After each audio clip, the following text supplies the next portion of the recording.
I claimed I was a victim, but I've been secretly sneaking out to meet my ex at a castle in Ireland, and the sentence tastes like iron as it leaves my mouth, like a truth that's been kept too long in a pocket with loose change. I'm Mara, I'm 30, and I'm a cultural heritage conservator, the kind of person who talks to stones for a living and then apparently to ghosts when the stones won't talk back. That means I spend my days coaxing color back into frescoes with sable brushes and distilled water and prayers you can't hear, and my nights pretending sleep isn't a decision. In grant applications, I write phrases like stabilization of friable plaster and mitigation of rising damp, and at dinner parties, on the rare occasions I say yes, I say with a light flick of my wrist, I glue history together. People laugh. They picture me with a hot glue gun and a broken amphora. They never picture the part where I crouch on scaffolding at 3 in the morning, the heater buzzing, and press my ear to a wall built by hands that never learned to spell their names, listening for the soft, living crumble that means I'm in time or I'm already late. The castle has a name I'm not going to give you because I still have a shred of sense. It's on the west coast of Ireland, where the wind has opinions and the rain is personal.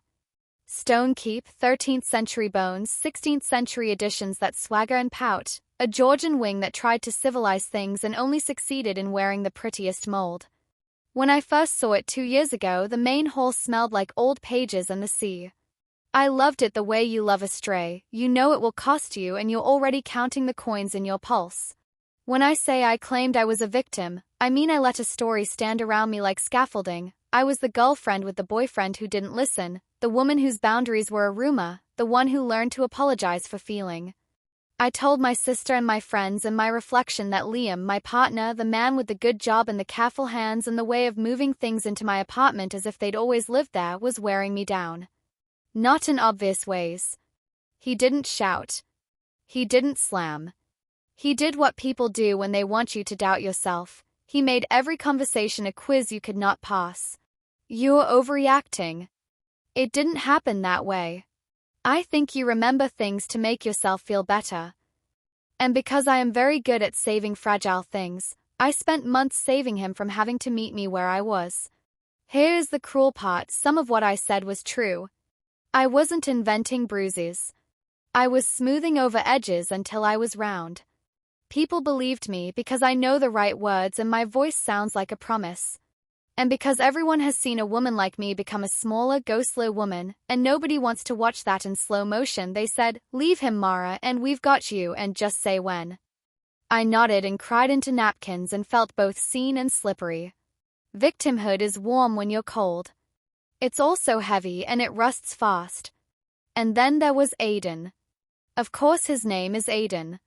Of course he has a laugh like tinder and a map of freckles across his shoulders like a spill of pepper. Of course he's an archaeologist with too many notebooks, the kind who can find the line where a ditch becomes a story. I met him before Liam years ago on a dig outside Galway where the earth kept trying to keep what it had. We lasted a summer and one winter, and then opinions got married to deadlines, and I chose a job in London with the title associate, and he chose a trench with no cell service, and we broke apart without a villain.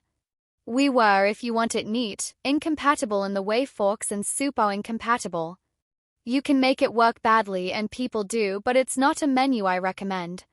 When the castle contract came through, funded by a foundation with a logo that looks like a well-behaved compass, I was in that late-stage relationship phase where you can list all the furniture you've picked together and none of the last 10 conversations you've enjoyed. Liam was already saying we about my weekends 6 months in advance. The castle said in its mossy, unsentimental way, "Come." So I went. It was a 2-week assessment trip: humidity logging, salt efflorescence mapping, mortar analysis, the thrill of scaffolding going up like a chorus line. I stayed at a guest house in the next village, the kind where the breakfast room smells like fried bread and someone's good intentions, and I walked to the site every morning along a lane that had decided puddles could be lakes if they only believed.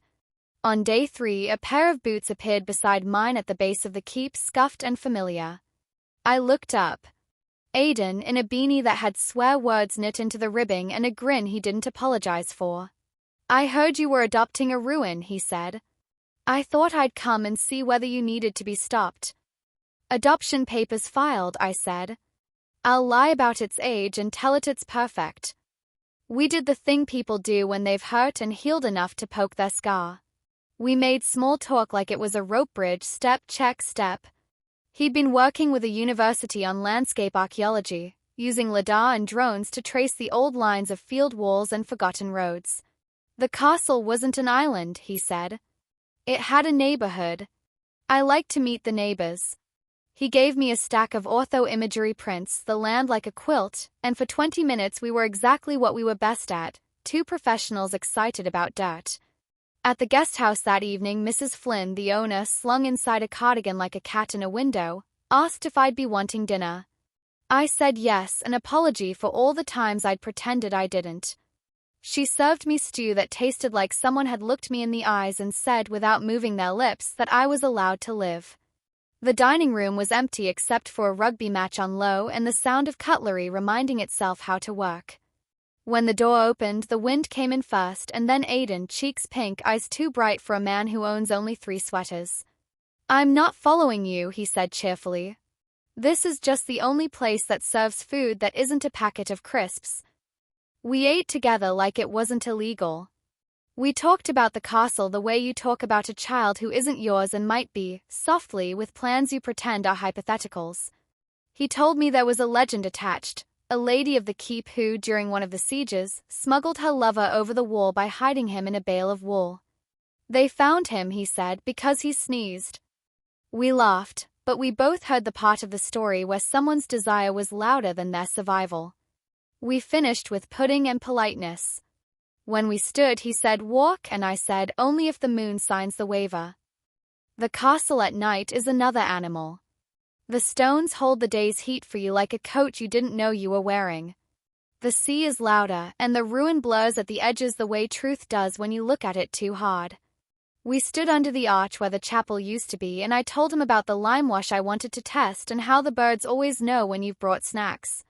He told me about a field boundary he'd traced that matched a line from a 1753 map exactly, as if the land had decided to keep the secret and then changed its mind. "Do you ever think about?" he asked, and then didn't finish. "Constantly," I said, "because I am sometimes braver at midnight than noon." We didn't touch. We absolutely did. The way your breath changes is a kind of contact. The way your toes find the cracks in the stone to anchor yourself while your body vibrates with the urge to kiss someone, isn't that touching? If I had kissed him then, maybe the rest would have been easier. I went back to the guest house and lay in the narrow bed and watched the ceiling try to be neutral. My phone was face down, which has become a gesture that means I know exactly what I'm doing. I returned to London with a suitcase full of damp field notes and the smell of peat in my hair. Liam kissed the top of my head like I was a child going to school. "How was your little old building?" he asked, and I told him about salt crystals and capillary action, and he nodded in the right places and then said, "You wouldn't have these long trips if you worked at the museum like you used to." It wasn't a question. I reminded him that the museum job had involved months of politics and fluorescent lights, and he said, "Well, you were less tired anyway," and I said nothing because I was tired. Now here's the part where a better woman would have chosen clean pain. I did not. The foundation approved the full conservation plan. The project would run 18 months in phases, my visits in 2- and 3-week blocks, everything plotted in spreadsheets I could defend in court and secrets I could not. I told Liam the truth that fit in a sentence. I'd be commuting to Ireland. He said, "We'll make it work," with the tone of a man rearranging a calendar, and I thought weakly, yes, that is exactly the problem. The sneaking started small, which is how all sneaking starts. Aiden sent me a lidar render of the castle's outer bailey and a note that said, "Tell me she isn't beautiful." I wrote back, "She isn't beautiful. She's perfect." That was the last honest thing in that thread for a while. On my second trip, Mrs. Flynn handed me a key with a wink. "The room at the back," she said. "Less wind. More nothing. Nothing is a kindness when you've been full of noise." After dinner, I walked to the castle and found Aiden cataloguing carved stones like he could save their faces. We talked for an hour about the north curtain wall, the way the mortar there had failed because the lime had been too fat, the way you can tell a desperate repair by the inclusions, bits of shell, crushed brick, whatever hands could reach. We did not kiss. We absolutely did. He touched my wrist to move it into the light so he could show me a tool mark. I imagine my pulse lit the courtyard.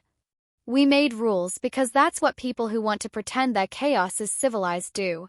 Rule 1. No physical contact beyond what our work required. Rule 2. No messaging after midnight or before 6 a.m. unless the castle was literally on fire. Rule 3. If either of us said stop, we would not ask why. Rule 4. Nobody would be told anything they didn't need to know. I wrote them on a sticky note and put it on the inside cover of my field book, a talisman that became a dare. It was raining the night we broke the rules. Not poetic rain. Sideways rain, the kind that makes grown men sigh. We had to tarp the west window embrasures before the wind pushed water up and in, and Aiden held the ladder and I fought the blue plastic like a bad dream, and when I came down the rungs shaky with fatigue and victory, he grabbed my elbow to steady me and I fell into him the way a sentence falls into a period. It wasn't dramatic. It was inevitable. His mouth was cold from rain and warm underneath. He tasted like damp and old jokes. I kissed him back with all the structure of a collapsed arch. I can't, I said, the lying kind of truth. I shouldn't, he said, the truthful kind of lie. We stood forehead to forehead and breathed like fugitives. Then we stepped back like professionals and finished tying down the tarp because the castle always comes first. Sneaking isn't just physical. It's logistical. Liam thought I booked the earliest flight home every time. I didn't. Sometimes I booked the late one and spent the morning with Aiden mapping the old fish ponds in the lower field, our boots sinking into a history that remembered better than we did. We would eat crisps in the shelter of a wall that had not yet decided to become a pile, and he'd tell me about a Bronze Age trackway uncovered by a storm, and I'd tell him about a 17th century recipe for limewash that used milk and stories, and would look at each other like trees in a wind. I told my friends what would keep them loving me. It's hard, I said about Liam, and it was. I'm exhausted, I said about the job, and I was. When they asked if there was anyone else, I said, no, of course not. That was the true lie, the kind that harms slowly, invisibly. I told myself I was a victim of indecision, of circumstance, of the castle requiring me to be in two places at once, the scaffolding and the life under renovation. But I was also a woman choosing pleasure and courage in a kind of danger I could calculate like a load-bearing equation. How much weight can a secret take before it fails? Guilt makes me efficient. That's a disgusting sentence, but it's true.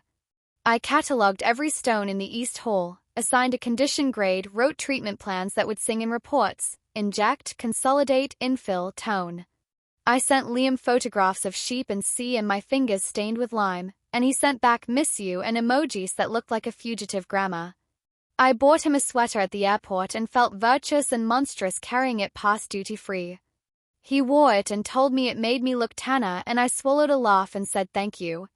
We had sex that felt like a meeting and sex that felt like a rehearsal and once sex that felt like a confession, and afterward he said, see? We're fine, like he was talking to a smoke alarm. When Aiden and I did finally sleep together, it was in one of the roofless rooms, the sky a ceiling we couldn't afford. Before you judge me for that particular sacrilege, let me tell you something about ruins. They are used to human folly. They have heard vows and dirges and brags and bargains. They have seen blood and soup spilled on their floors. They hold your secrets like moss holds dew, briefly, beautifully, before returning them to the air. We didn't mean to. We absolutely meant to. A day spent documenting graffiti, hearts carved by boys who lived, a ship scratched by someone who wanted to remember leaving, a cross cut shallow by a hand afraid of being caught broke us open. There was a sun that had the indecency to appear, and we were dizzy with it. We lay on our backs on a tarp and named clouds like liars name excuses. He touched the scar on my knee from a childhood bike accident like it was a relic. I turned my face to him and said his name the way you say home when you've been polite for days. After, we lay in that complicated silence that follows a decision and listened to a blackbird criticize us from the wall. We are terrible people, I said. He said, we are exactly people. I don't want to make us heroes. We weren't. I also don't want to make us villains because that makes it too easy to learn nothing. We were two animals with a talent for excavation who dug into the thing that hurt and found gold and bones in the same layer. Every time I went back to London, I promised myself I would end it with Liam, cleanly, quickly, with the dignity he deserved. Every time I got as far as moving my toothbrush to the guest bathroom and then chickened out because he was making dinner and asked how my day was, and because there is something so seductive about being loved by someone you know how to disappoint. In the third month, Mrs. Flynn caught me coming in at dawn. I must have looked wrecked because she handed me tea without a word and patted the chair beside the radiator. "My mother," she said after a minute, "used to say that the worst lies are the ones you tell to stop the world from moving. But the world moves anyway, pet." I looked at her the way I look at a flaking fresco, wary, wanting. "I'm not asking," she added. "I'm telling you that damp rises. That's all. In conservation, we say damp the way doctors say infection. It's never just moisture. It's a symptom that insists on a cause." Aidan was kinder to me than I deserved. He never asked me to promise anything we couldn't. He introduced me once to his aunt in town as my favorite argument, and she kissed my cheek and asked me if I'd ever learned to bake brown bread properly, and when I said no, she said, "We'll fix that," like she was talking about a hinge. He told me he would wait, but not forever, and I believed him because I've seen timelines destroy beautiful things and I know the difference between patience and decay. Liam asked if I would go to his friend's wedding on a weekend that was supposed to be mine. I said I had to be on site for a wall head consolidation. He said, "You always have to be on site," and I said, "That's where the work is." He asked, "What about our work?" and I, coward craftsman, said, "This pays," which was unfair and true. He went quiet for a day and then bought us a new kettle like he was proving something about steam. The night the storm hit, the castle hunkered down like a stubborn old dog. Wind like hands, rain like noise, the sea trying to climb into bed with the land.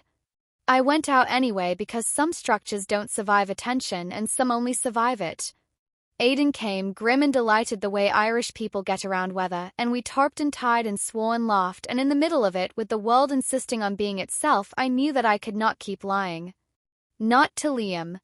Not to my sister, who had started to say gently, "Are you happy?" in the way people ask if you've eaten.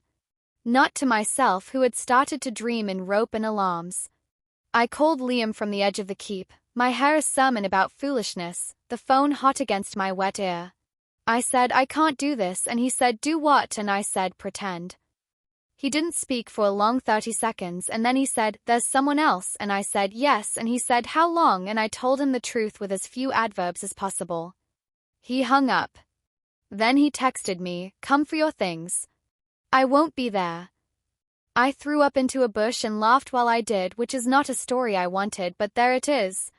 The next week, I flew home and packed. I took the lemon zester and the blue mug and left the cast iron because I am not a monster.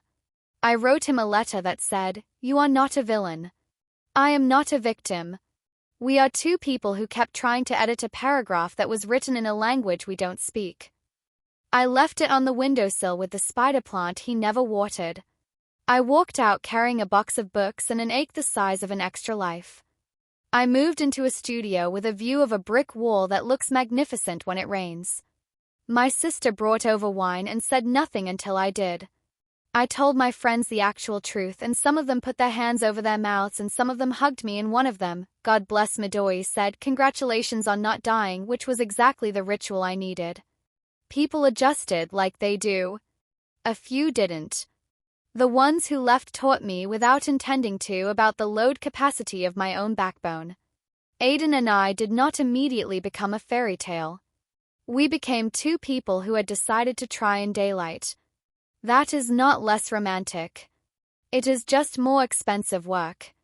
He came to London sometimes, and we found out that the city gives him hives unless he can escape to a museum once an hour. I learned his worst habit is leaving spoons in cups like a crime scene. He learned that I talk to inanimate objects when they misbehave, including kettles and once, memorably, a stapler. We fought about small things and then fought better. We said sorry like people who had practiced. Back at the castle, the scaffolding came down in stages, revealing surfaces that looked exactly the way they'd always meant to. We held a little ceremony for the main hall when the limewash had cured, the crew, Mrs. Flynn with a tray of sandwiches, the foundation person blinking back tears because donors are people too. I stood quietly in the back and rested my palm on the wall. It was warm. It was leveled. It would outlast me. This, more than anything, felt like absolution, that something I'd touched could stand up to weather without lying about what had been cracked. I won't tell you the castle's name, but if you go west and let the wind choose your route and listen for stones that remember your footsteps, you might find it. If you do, and you see a tiny, almost invisible knot carved into the mortar near the old chapel arch, that was me, a private mark conservators sometimes leave to know where we've been. It's not a secret so much as a breadcrumb. It says, a human tried here. I am not the victim of this story. I am not its hero either. I am a woman with a profession that insists things can be repaired if you clean them properly, and a heart that learns sometimes repair is just the kindness of letting go before the wall takes the roof down with it. I lied. I told the truth. I hurt someone who loved me. I loved someone who knew what it meant to choose a ruin and choose it again. I met my ex at a castle in Ireland, and he is not my ex anymore. He is the person I argue with about the best way to hang damp laundry in winter. He is the person who can tell with his fingertips when lime putty is ready. He is the person who will say when I forget how to belong in my own life, come outside. The wind is taking attendance. Tonight in my studio, with the view of the wall that's glorious when it cries, I'll boil water in the kettle that forgave me. I'll text Aiden a photograph of the lemon zester with the caption proof of life, and he'll send me back a Ladar map with a heart drawn in the corner and the words, she isn't beautiful. She's perfect. I will think of the castle breathing in the dark, of Mrs. Flynn's damp wisdom, of Liam in a sweater that deserves someone kinder, of my sister's hand on my shoulder, of stone and salt and the way secrets weigh more when you carry them alone. And I will tell you one last thing, the thing I say to walls and sometimes to myself when the work is hard and the days are half done. We're going to keep you standing, love, but you have to meet us halfway.